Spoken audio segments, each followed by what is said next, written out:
Turkish Foreign Minister Hakan Fidan noted that Russia's position on the war in Ukraine has undergone noticeable changes in recent months. According to Fidan, during the third round of talks in Istanbul, the parties presented concrete positions for the first time. Subsequently, they were brought up for discussion during the meeting between US President Donald Trump and Kremlin head Vladimir Putin in Alaska. "That's when we saw the beginning of the end," said the Turkish Foreign Minister. According to him, the Russian Federation no longer insists on controlling the entire territory of the 4 Ukrainian regions. However, now it is about holding the front line in Zaporizhzhia and securing 25 to 30% of the Donetsk region for Russia. The fact that Moscow agreed to guarantee these conditions with a security mechanism is striking. This creates a basis for a future settlement, although at the same time it poses complex challenges for both countries, especially Ukraine, Fidan noted. At the same time, he believes that the strategic loss of part of Donetsk region complicates the defense of the rest of the region. At the same time, the system of international guarantees can balance the situation and provide space for further dialogue.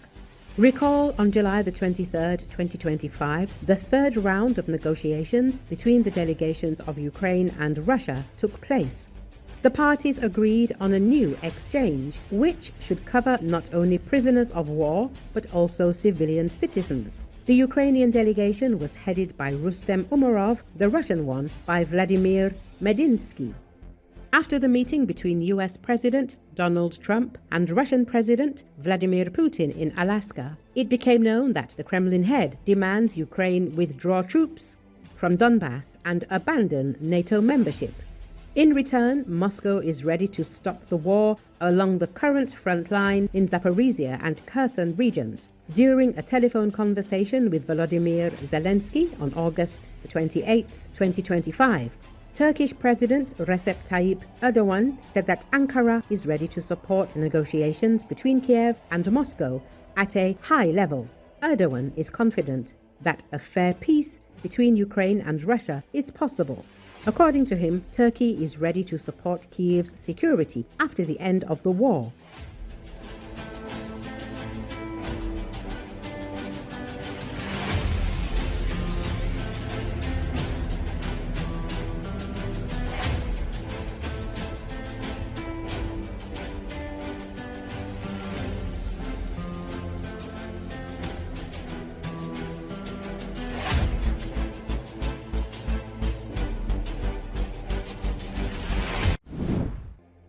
Ukraine continues pinpoint strikes on strategic facilities of the Russian occupiers. Oil refineries, ammunition depots and logistics facilities of the Russian army came under fire, which caused large-scale fires and destruction, the General Staff of the Armed Forces of Ukraine reports. Units of the Ukrainian Defense Forces, including the Unmanned Systems Forces and the Main Intelligence Directorate of the Ministry of Defense, attacked the Afipsk oil refinery in Krasnodar Krai.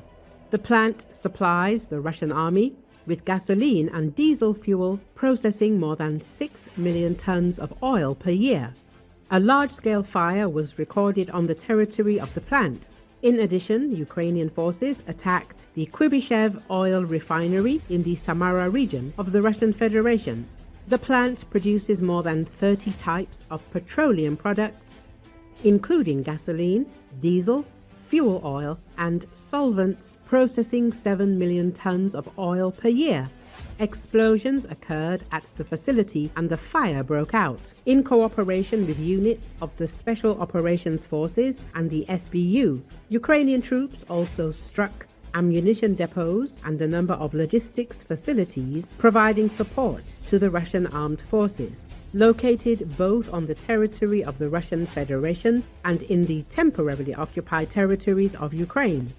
The Ukrainian Defense Forces continue to strike the military and economic infrastructure of the Russian army in order to limit the supply of fuel and ammunition and force the occupiers to stop their armed aggression against Ukraine. Recently, Ukraine's Special Operations Forces crippled Russian logistics facilities in Crimea. the branch said after reported drone attacks against the occupied peninsula. The announcement follows the Crimean Wind Telegram channels reporting that drones struck a substation at a railway station in the Krasnovodsk town in a precise hit, sharing footage of smoke rising above the site. The pro-Ukrainian Telegram channel also reported a strike against railway infrastructure in nearby Dzhankoy and a possible attack against an oil depot in the same city. The operation disabled the operations and combat supply of Russian army units, the Special Operations Forces said in a statement. The Ukrainian military did not disclose what facilities were targeted, what type of weapons were used, or provide further details about the consequences. We continue to destroy Russian logistics in occupied Crimea, the Special Operations Forces said. Throughout the full-scale war, Kiev's forces have repeatedly targeted Russian military facilities and logistics in Crimea, a southern Ukrainian peninsula occupied by Russia since 2014. Recent weeks also saw Ukrainian forces step up drone attacks against railway infrastructure in Russian border regions as well as oil facilities across Russia.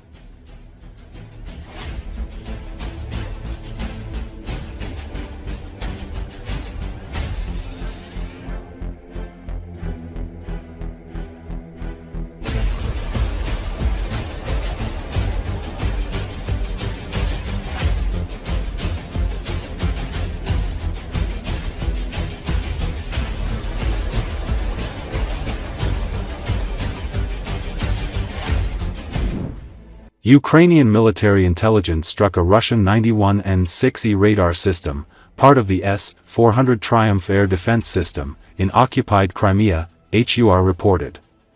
Another Russian Triumph on the peninsula has been blinded, the agency said on August 29.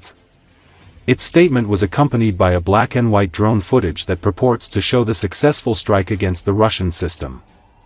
The attack marks the latest in a series of reported strikes targeting components of the S-400 Triumph system. In late June, Ukrainian drones struck air defense equipment in Crimea, damaging radar units and other parts of the system. Russia's modern S-400 Triumph air defense system is estimated to cost around $1.2 billion. It is capable of intercepting a range of aerial targets, from cruise missiles to drones and aircraft. Ukraine has previously carried out successful attacks on S-400 radar systems in Crimea, a southern Ukrainian peninsula occupied by Russia since 2014, and in Russian regions, including Belgorod Oblast.